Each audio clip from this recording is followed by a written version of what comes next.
श्री स्वामी समर्थ. जयशंकर. बऱ्याच वेळेला आपण सतत किंवा आपल्या घरातील सतत आजारी असतं. काही ना काही आजारपण, काही ना काही व्याधी ह्या चालूच असतात. आपण कंटाळलेलो असतो. औषधं घेऊनही कधी-कधी म्हणावा असा फरक आपल्याला पडत नसतो. त्यासाठी आपल्याला औषधोपचार तर आपल्याला चालू ठेवायचेच आहेत, पण त्यासाठी काही सेवा आहेत त्या कराव्यात. ह्या सेवा का कराव्यात? सेवा केल्यामुळे मुळातच आपल्यामध्ये एक सकारात्मक ऊर्जा तयार होत असते. सुरुवातीला सेवा करायचा कंटाळा येतो किंवा 2 दिवस करू, 3 दिवस करू असं करून जे आपण त्या सेवेमध्ये खंड पडतो ते न करून देता आपल्या सेवेमध्ये एक सातत्य असायला हवं. जेव्हा पण आपण सेवा करतो, दिवा लावतो, अगरबत्ती लावतो, ते एक सुंदर वातावरण तयार झालेलं असतं. त्या सुगंध लहरी तयार झालेल्या असतात आणि आपण आपल्या आराध्यांची, आपल्या इष्टदेवतांची जी काही मनापासून सेवा करतो ना, त्या सगळ्या गोष्टीमुळे आपलं मन प्रसन्न होत असतं आणि त्यामुळेच एकदा आपलं मन प्रसन्न झालं ना, की आपल्या व्याधी आपसुकच हळूहळू कमी होत असतात.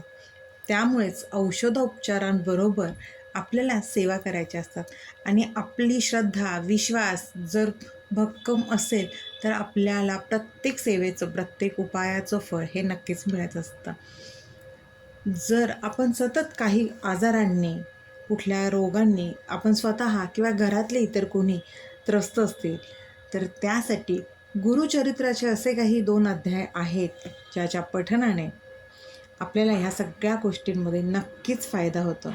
गुरुचरित्राचं तर संपूर्ण वाचन आपण करू शकत नाही, कारण का त्याला बरेच असे नियम आहेत आणि आत्ताच्या धावपळीच्या ह्याच्यामध्ये तर आपण शक्यच नाही आणि आपण आजारी असू तर त्यामध्ये तर अजिबातच आपण गुरुचरित्राचं पारायण करू शकत नाही. पण गुरुचरित्रातील प्रत्येक अध्यायाचं काही ना काही महत्त्व नक्कीच आहे. त्यामुळेच गुरुचरित्रातील 2 असे अध्याय आहेत ना, जे रोग, व्याधी, दुखणं, आजार ह्या सर्वांपासून आपला बचाव करतात. आपल्या घरापासून यांना लांब ठेवतात आणि जर घरात कुणी आजारी असेल, रोगी असेल, व्याधीग्रस्त असेल, तर तो सुद्धा ह्याच्याने लवकर बरा होतो. असं नाही आहे की आपण औषधोपचार सोडून फक्त ह्याच सेवा करायच्या आहेत. आपण आपल्या डॉक्टरांचे उपाय चालू ठेवून मग आपल्याला ह्या सेवा करायच्या आहेत. कारण का डॉक्टरी उपायांबरोबर आपल्याला आपल्या देवाचा आशीर्वाद हवा असतो. म्हणून गुरुचरित्राचे हे 2 अध्याय नक्कीच पठण करा. पहिला अध्याय आहे तो म्हणजे अध्याय 2 आणि अध्याय 14वा हा दुसरा अध्याय आहे. 14वा अध्याय हे आपल्याला एक संरक्षण कवच, एक स्वरक्षण प्रदान करत असतो.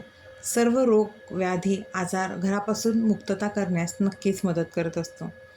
म्हणून जर आपल्या घरात असं काही असेल किंवा आपल्या घरातील इतर व्यक्ती आजारांनी ग्रस्त असतील आणि त्यापासून त्यांना सुटका हवी असेल, त्यांचा बचाव व्हावा असं वाटत असेल, त्यांच्या भोवती एक सुरक्षा कवच तयार व्हावं असं जर वाटत असेल, तर रोज अध्याय 2 आणि अध्याय 14वा याचं पठण आवर्जून करावं.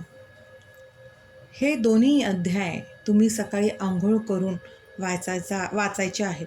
सकाळी अंघोळ करूनच वाचायचं, संध्याकाळी वाचू नये. कारण सकाळी आपण सकाळी सकाळी ते वातावरणही प्रसन्न असतं, सकाळची वेळ ही छान असते आणि सकाळी ह्या अध्यायाचं पठण केल्याने आपला संपूर्ण दिवस एक सकारात्मक ऊर्जेत आणि प्रसन्न वातावरणात पठण केल्यामुळे चांगला जातो. संध्याकाळी वाचल्याने काय होतं की दिवसभर आपण थकलेलो असतो आणि त्यातनं परत हे 2 अध्याय आपण वाचायला बसतो. त्यावेळेला आपले मन, आपली एकाग्रता हे पाहिजे तेवढी तिथे एकरूप होत नाही.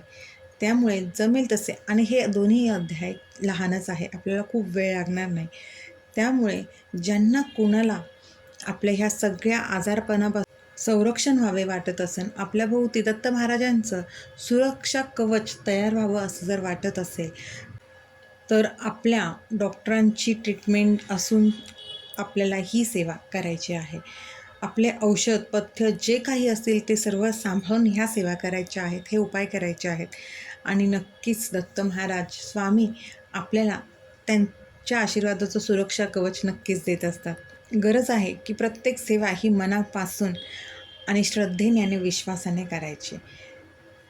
कुठलीही गोष्ट श्रद्धेने आणि विश्वासाने केली ना की त्याचं फळ हे नक्कीच मिळतं.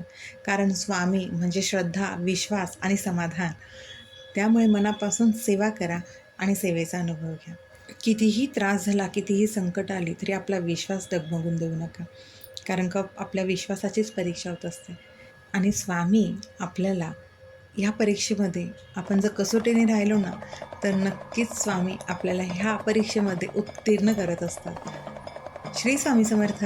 अशक्यही शक्य करतात स्वामी, अशक्यही शक्य करतात स्वामी.